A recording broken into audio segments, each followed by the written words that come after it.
Mahalagang balita mga biyaheros, OFW o balikbayan na nagbabalak ng umuwi o magbakasyon sa Pilipinas.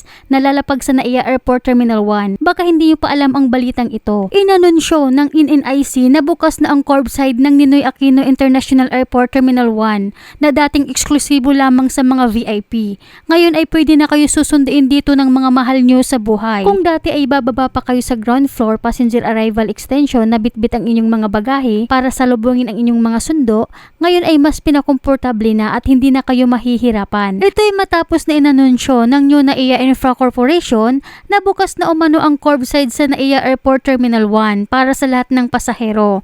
Maaari na umanong makapag-pick up ang mga pribadong sasakyan sa kanilang mga mahal sa buhay na lumalapag sa NAIA Airport Terminal 1. Isa umano ito sa paraan nila upang matugunan umano ang trapiko sa paligid ng NAIA at para mas padaliin daw ang pagtatagpo ng mga pasahero at kanilang mga sundo. At para sa karagdagan pang impormasyon at malinaw na explanation, pakinggan lamang po ang buong video.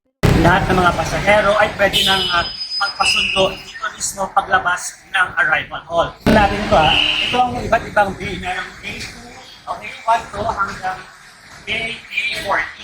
Ang A9 at saka A8 ay naka-reserva para sa mga persons with disabilities. At doon naman sa dulo, ang A11 at 12 ay para sa VIP at ang A13 at 14 ay para sa mga buses. Bukod dito sa letter A na curbside arrival, sa kabilang side naman tingnan natin yung letter B naman na curbside. Mga dagdag pick-up points ito at pwede rin magantay ang mga pasahero dito.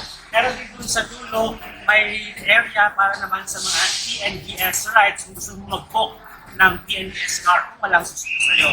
At itong bagong bukas sa publiko na arrival hall ay ginawa ng NNIC para daw mas maayos ang traffic flow dito sa NAIA Terminal 1. Bukod dito sa arrival area, kung makikita nyo naman doon sa dulo, yung may glass na parang kwarto, dati-dati mga opisina yan ng mga iba't ibang agency, travel agents, mga hotel. Ngayon, greeters area na siya o kung gusto mong magantay sa iyong mahal sa buhay na galing abroad, pwede kang tumambay doon at magantay sa kanila.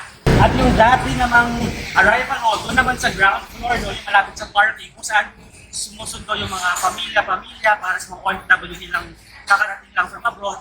Bukas pa rin po yun hanggang sa ngayon. Actually, marami pong mga pasahero na doon pa rin dumidiretso dahil hindi pa nila alam na bukas itong curbside arrival area dito sa NAIA 1. Kaya kung may mga sundo kayo mga kababayan, sabihan nyo na ang mga kaanak nyo na pwede na sila dumiretso sa main arrival curbside sa NAIA Airport Terminal 1. Hanggang dito na lamang po, naway nakatulong sa inyo ang malagang impormasyon na ito. Mag-ingat po kayo palagi.